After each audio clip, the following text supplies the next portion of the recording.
नए दिन के साथ नई शुरुआत और मैं जितेंद्र जोशी एक बार फिर से ऑनलाइन क्लासेस में आपके सामने उपस्थित हूं। आप सभी का हार्दिक अभिनंदन। ऑनलाइन क्लासेस में पिछली क्लास में हमने उत्पादन फलन का परिचय किया था और आपने एंजॉय भी किया होगा, तो वीडियो को अंत तक देखें और लाइक शेयर करना ना भूलें। और यदि अभी तक आपने चैनल सब्सक्राइब नहीं किया है तो चैनल भी सब्सक्राइब कर लें। आज हम जो है वो उत्पादन फलन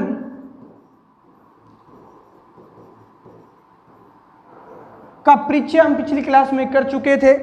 उसके अंदर हमने कुछ जो है वो महत्वपूर्ण बिंदु किए थे और उसमें सबसे महत्वपूर्ण बिंदु थे हमारे मांग व पूर्ति। इन दोनों का निर्धारण हमने कीमत के आधार पर किया था कि कीमत के द्वारा जो है वो मांग और पूर्ति से निर्धारित होती है उनकी मात्रा का, चाहे मांग की मात्रा हो चाहे पूर्ति की मात्रा, यानी कि दोनों ही किस पर निर्भर करती है, अपनी कीमत पर निर्भर करती है। उसी के आधार पर जो है उत्पादन किया जाता है। हमने थोड़ी सी फलन शब्द के भी बारे में चर्चा कर ली थी कि फलन शब्द क्या है, और हमने बात की थी कि ये जो है वो एक गणितीय शब्द है जो कि तकनीकी संबंध रखता है। तकनीकी संबंध रखता है किसके संदर्भ में? यह संदर्भ जो होता है ये संदर्भ है उत्पादन के लिए। तो उत्पादन और फलन, हमने दोनों शब्दों को अगर जोड़ा तो वो शब्द बन गया था उत्पादन फलन। यही बात जो हमारे पहले वीडियो में हुई थी कि उत्पादन फलन यदि दोनों में जोड़ा जाता है तो अलग अलग अर्थ होता है। उत्पादन के लिए मांग और पूर्ति जहां महत्वपूर्ण रहती हैं, वहीं फलन के लिए जो है गणितीय या तकनीकी संबंध भी क्या रहता है, महत्वपूर्ण रहता है। अब चलिए अब हम बात करते हैं फलन की, कि फलन शब्द जो है वो मैंने आपको ये तो बता दिया कि ये गणित से लिया गया शब्द है और अर्थशास्त्र में जो इसको तकनीकी संबंध स्थापित करने के लिए प्रयोग किया गया। फलन में जो है वो दो तरह के चर शामिल रहते हैं, दो चर रहते हैं। पहला चर जो होता है वो होता है आश्रित चर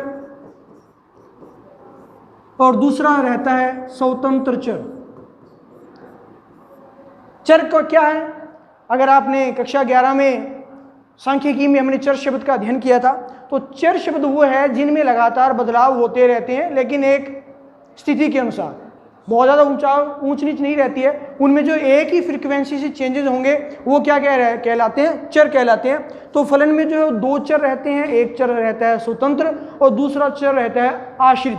अब फलन को लिखते कैसे हैं वो देखिए। फलन को लिखा जाता है y बराबर फंक्शन ऑफ x, y बराबर फंक्शन ऑफ x, हिंदी में बोलेंगे तो y बराबर फलनात्मक संबंध x का। इसमें जो y है और x है, इन दोनों का अलग अलग रूप है। यहाँ पर y जो है वो क्या है, आश्रित चर रहता है, जबकि x जो है वो क्या रहता है, स्वतंत्र चर रहता है।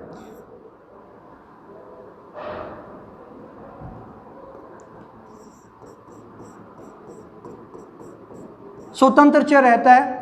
तो y आश्रित चर है और x जो है वो स्वतंत्र चर है, यानी कि एक कारण होगा और एक परिणाम होगा, और इन कारण और परिणाम के आधार पर ही हम उत्पादन का फलन निर्धारित करते हैं। अब फलन का तकनीकी संबंध आपको पता लग गया, लेकिन जो फलन का प्रयोग किया जाता है वो किया जाता है मात्रात्मकता के लिए, यानी कि दो के मध्य में यदि आपको मात्रात्मक संबंध व्यक्त करने हैं तो आप किस शब्द का उपयोग करते हैं, फलन का। जैसे कि बात की जाए उत्पादन फलन की, हमारा यही टॉपिक चल रहा है, तो उत्पादन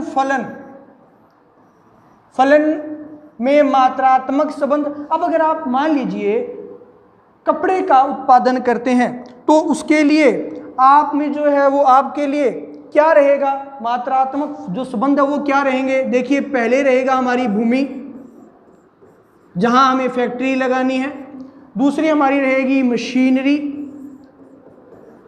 जिससे उत्पादन होने वाला है, तीसरी रहेगी हमारी सबसे महत्वपूर्ण पूंजी, चौथी रहेगी हमारी तकनीक, और जो सबसे अधिक महत्वपूर्ण मैं मानता हूं वो है हमारा साहस। आपके पास भूमि भी है, मशीनरी भी है, पूंजी भी है, तकनीक भी है, लेकिन यदि आपके पास साहस नहीं है तो आप कभी भी उत्पादन नहीं कर सकते। मान लीजिए आप किसान हैं, तो क्या आप मौसम के डर से या बारिश नहीं होने के डर से फसल की बिजाई नहीं करेंगे? अगर नहीं करेंगे तो आपके पास साहस नहीं है। तो इसलिए जो है वो आपके पास साहस होना बेहद जरूरी है। और ये सभी तत्व मिलकर ही क्या बनाते हैं? उत्पादन फलन को बनाते हैं, उत्पादन फलन का निर्धारण करते हैं। एक उदाहरण और लेते हैं हम, y बराबर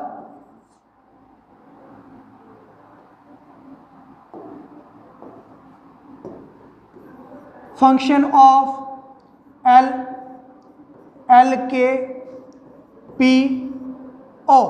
कुछ इस तरह के पर्टिकुलर वर्ड आपको जो है वो नेक्स्ट इक्वेशंस में देखने के लिए मिलेंगे। यहाँ इन सभी का अलग अलग अर्थ रहेगा। y मैंने आपको बताया था इन पर निर्भर रहने वाला है, जैसे कि आप और मैं मान सकते हैं कि कोई भी व्यक्ति जो है वो इन पर निर्भर रहता है। और ये हमारा फलन है। l हमारी जो है वो क्या होती है? भूमि। l को यूज किया जाता है लैंड यानी कि भूमि शब्द के लिए। तो आप हमेशा ध्यान रखें कि अगर फलनात्मक संबंध आप व्यक्त कर रहे हैं तो आप उसके लिए l लिख सकते हैं। l के ये शब्द यूज किया जाता है श्रम के लिए, क्योंकि भूमि पर श्रम करने के लिए या तो मशीनरी या मजदूरों की आवश्यकता पड़ती है। ओ हमारे पास जो है वो है साहस, या हम मान सकते हैं कि मैनेजमेंट, ऑर्गेनाइजेशन, संगठन भी बोला जाता है इसको। और पी आपकी यहां पे रहती है पूंजी। तो आप आश्रित हैं किस किस पर? भूमि पे, पूंजी पे, श्रम पर और संगठन पे आश्रित हैं। आप अकेले कुछ भी नहीं कर सकते, आपको जो वो इन सभी का सहयोग लेकर ही उत्पादन करना पड़ता है। नेक्स्ट हम एक परिभाषा लेते हैं। परिभाषा है हेंडरसन की, बहुत इंपॉर्टेंट है, आमतौर पर एग्जाम में पूछी भी जाती है हेंडरसन की परिभाषा। क्या लिखते हैं? वो लिखते हैं कि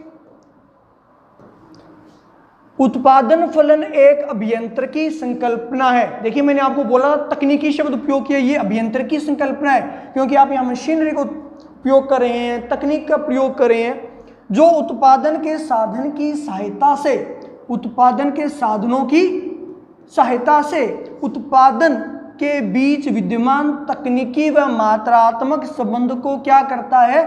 समझाता है। तो वो क्या कहलाता है? उत्पादन फलन। देखिए दोबारा देखिए, यहां हेंडरसन परिभाषा दे रहे हैं कि उत्पादन फलन एक अभियंत्रिकी संकल्पना है, तकनीकी शब्द है, जो उत्पादन के साधनों की सहायता से, भूमि, पूंजी, श्रम, संगठन, उत्पादन के साधन की सहायता से उत्पादन के बीच विद्यमान तकनीकी व मात्रात्मक, आप तकनीक का प्रयोग कर बीज डाल रहे हैं खेत में, तो मात्रात्मक संबंध को समझाता है। वो क्या कहलाता है? उत्पादन फलन कहलाता है। नेक्स्ट परिभाषा हमारे सामने आती है एन ग्रेगोरी की। ये क्या लिखते हैं? ये लिखते हैं कि उत्पादन के साधनों की मात्रा और उत्पादन की मात्रा, दो बातें हैं। पहले तो साधनों की मात्रा और दूसरा उत्पादन की मात्रा। उत्पादन की मात्रा के मध्य संबंध को क्या कहा गया? उत्पादन फलन कहा गया। देखिए यहां पर दो तरह के संबंध व्यक्त कर दिए गए, पहले साधनों की और दूसरा उत्पादन की, लेकिन दोनों चीजें क्या थी? मात्रा। यानी कि जो मैंने आपको पहले बताया कि जो मात्रात्मक संबंधों को व्यक्त करता है वो क्या कहलाता है? उत्पादन फलन कहलाता है। तो इसी तरीके से आप हमारे साथ बने रहें। आपका दिन शुभ रहे। जय हिंद, जय भारत।